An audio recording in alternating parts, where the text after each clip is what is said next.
Ananda Rujpol est professeure de Hatha Yoga à Paris. Elle vous propose un cours complet que vous pouvez suivre à votre rythme. Le cours de Hatha Yoga classique, tel qu'Ananda vous le présente, est un cours millénaire qui suit un même découpage. Vous commencez par un échauffement, ensuite vous ferez des postures en ouverture thoracique, puis en vidange de jambes et enfin en flexion et torsion. Vous pourrez écouter également le yoga des saisons.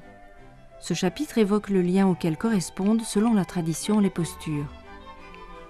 Par exemple, une posture pliée, poumon vide, évoque l'hiver, la vieillesse et sa passivité.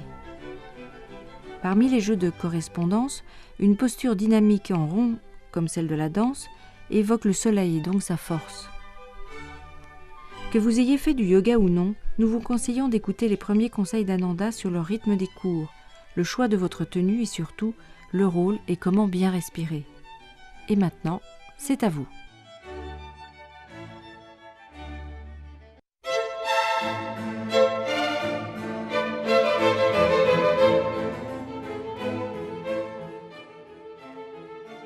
Le yoga se pratique régulièrement. À l'origine, les yogis s'exerçaient sur la terre battue, aussi il faut pratiquer sur un sol ferme et souple à la fois, sur un tapis s'il est antidérapant ou sur une moquette.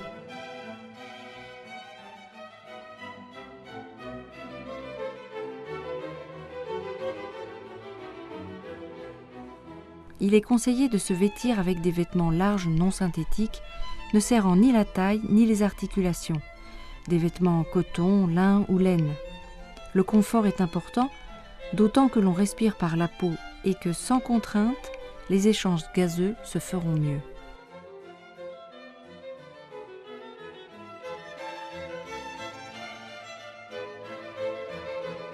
N'hésitez pas à vous couvrir pour protéger les articulations car le cours amenant un ralentissement général des fonctions vitales, le corps peut se refroidir progressivement. Aérez bien la pièce avant la séance et surtout mangez correctement 2 heures avant pour éviter toute chute de sucre.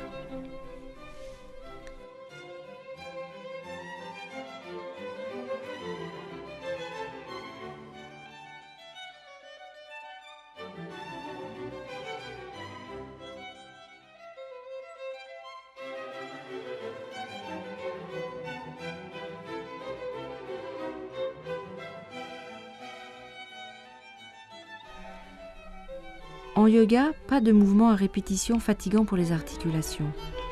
Les postures, sauf exception, ne se pratiquent qu'une seule fois, tout en concentration. De même que dans la vie, les actes sont uniques, il faut composer avec, nous devons aussi composer avec notre corps.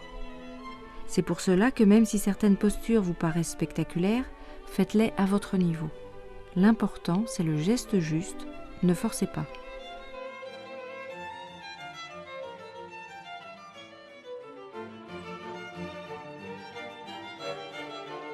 Entre chaque posture, prenez le temps de respirer et réoxygéner les muscles. Il est également important de respecter les apnées pendant les exercices. Par exemple, sur le ventre, l'apnée se fera poumon plein, alors que pendant les flexions, l'apnée se fera poumon vide. Ananda vous le redira au fur et à mesure. Si vous faites de la respiration alternée, aérez la pièce. N'oubliez pas de boire un grand verre d'eau au début et à la fin de chaque séance.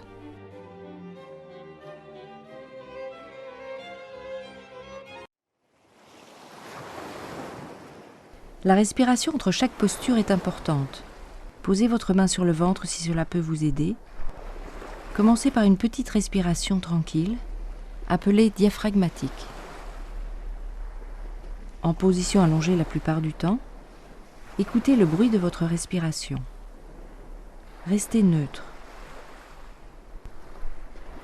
Sur l'inspiration, le nombril monte. Sur l'expiration, le nombril redescend. C'est la respiration du dormeur. Au bout d'un certain temps, à votre rythme, la sensation de bien-être s'installe. Intervient ce que l'on appelle la grande respiration.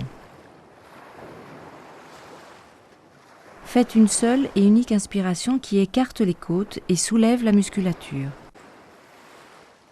Maintenez votre respiration, gardez l'air, comptez jusqu'à 5 au début, puis 8, puis 10.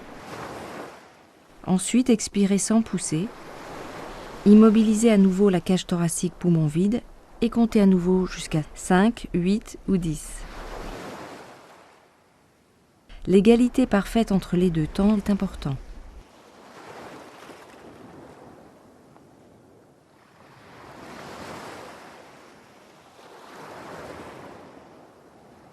La pratique du yoga peut être considérée comme une recherche d'harmonie entre le yin passif et le yang actif. Le jour et la nuit, par exemple, le noir et le blanc. C'est la recherche de l'unité avec le macrocosme comme le microcosme. De même que l'homme doit s'adapter au monde extérieur, il doit rester à l'écoute de ses rythmes internes et en observer les règles pour conserver son équilibre. Tout comme les végétaux qui bourgeonnent au printemps croissent en été, déclinent en automne et tombent en hiver, la vie humaine suit ce chemin de naissance, croissance, vieillesse et mort. La hiérarchie d'un cours suit toujours le même canevas. Après un échauffement du dos, s'enchaîne dans l'ordre un groupe de postures dites d'été en extension, puis d'automne en inversion et vidange, d'hiver en flexion et passivité, et de printemps en éveil du corps et du souffle. En aucun cas sont favorisés un groupe de postures ou une saison de postures. Les cours commencent par une première série de postures d'été, en ouverture thoracique. Maturation physique et mentale, les éléments sont acquis. Les postures sont en apnée inspiratoire, en extension du hara, le ventre. Elles sont en rond comme le soleil. Le hara, le ventre, le centre y est toujours sollicité. Cette série de postures évalue votre état de souplesse et de symétrie, le niveau de la forme articulo-musculaire et votre capacité respiratoire. L'arc bascule tout seul. La sauterelle monte sans effort. La posture de la sauterelle, comme l'arc, fait travailler la construction de notre architecture osseuse. Lorsque vous terminez, que vous défaites la posture, vous éveillez d'autres jeux que ceux de la construction. Le cobra se déploie avec légèreté. La lenteur exerce la force.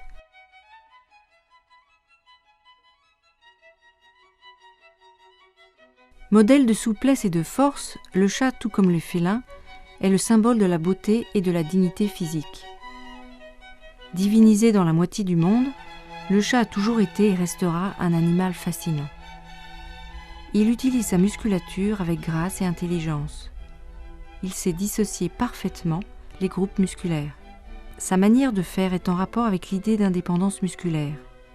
Si on observe un chat, on s'aperçoit qu'il peut utiliser dans un mouvement unique des muscles tendus tout en conservant une partie, comme la patte, complètement neutre.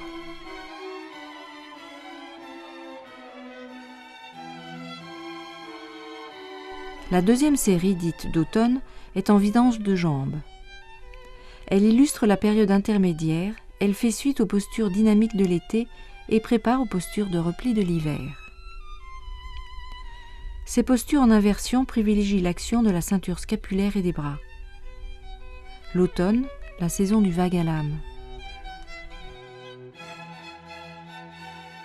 L'automne est la saison des couleurs et des odeurs. Tout ressort de l'intérieur. Cette série de postures est pratiquée et renversée. C'est le nettoyage, la purification. La remontée du sang peut être comparée à la poussée de la sève des racines vers le tronc et la tête.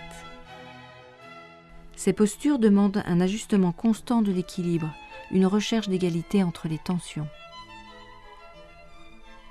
Pensez au mouvement des eaux, des arbres et des fleurs. Comme pour les postures d'été, descendez au ralenti. L'automne préparant l'hiver, les postures en vidange de jambes préparent les postures d'hiver en repli sur soi.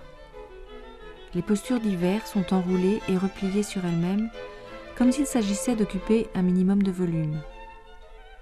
Cette forme représente la concentration de la matière sur elle-même, d'un retour de l'énergie périphérique vers le centre. Les postures sont intériorisées.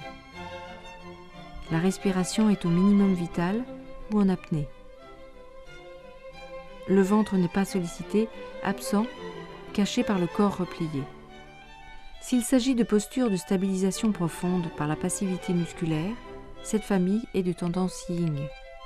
Les points yang actifs sont les crochetages, symboles de lien.